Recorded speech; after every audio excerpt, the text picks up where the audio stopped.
Police যেভাবে এই অত্যাচার গত রাত থেকে আমাদের লোকাল এলাকার নেতা, গুরুত্বপূর্ণ নেতা এবং কর্মী সমর্থক তাদেরকে যেভাবে এলাকা ছাড়া করছে, সেটা একটা সন্ত্রাস, পুলিশি সন্ত্রাস।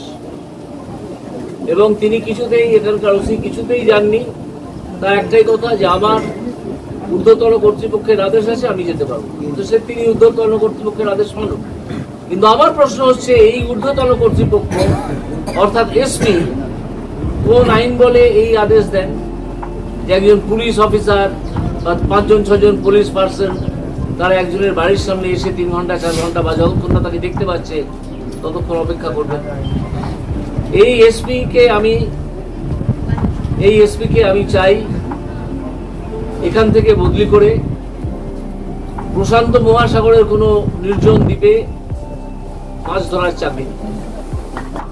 মাছ ধরা এবং প্রশান্ত মহাসাগর পারবো কিনা জানি না, কিন্তু এর মধ্যেই এই এসপির বিরুদ্ধে যে দ্বিচারিতার অভিযোগ উঠেছে, অর্থাৎ তিনি তৃণমূলের চাকর হয়ে কাজ করছেন এবং তার যত রকম প্রমাণ আছে গতকাল রাত থেকে বিশেষ করে, তাতে এই এসপির দিন এখানে সমাপ্ত হচ্ছে বলে মনে হচ্ছে। আমরা তার বিরুদ্ধে এক্ষুনি অভিযোগ জানাবো। তৃতীয় হচ্ছে যে এই গৌতম গুরুকে ভোটের দিন তারা বলছেন বাড়ি থেকে বেরোতে পারবেন না। কেন পারবেন না? একজন মানুষের মুভমেন্ট আপনি রেস্ট্রিক্ট করেন কি করে?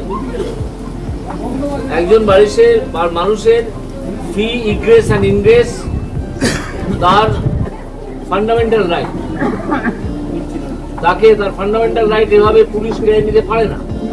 আজকে পুলিশ যে কাজটা করেছে অত্যন্ত অন্যায় করেছে, বেআইনি করেছে এবং অত্যন্ত খারাপ করেছে।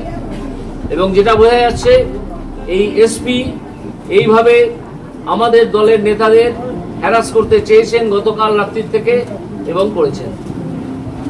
আমরা এই এসপিকে সতর্ক করে দিতে চাই এই বলে যে আপনি কোন রাজনৈতিক দলের চাকর হিসেবে কাজ করছেন করুন, কিন্তু দেখবেন সময় আসছে সেই একই রাজনৈতিক দলের চাকর হয়ে কিন্তু আপনাকে ভবিষ্যতেও কাজ করতে হবে। আপনি দল বদলাতে পারেন, এটা মাথায়। দল বদলে আপনি হঠাৎ বিজেপিতে চলে এলেন, এটা কিন্তু আপনার বিজেপি সমর্থন করে।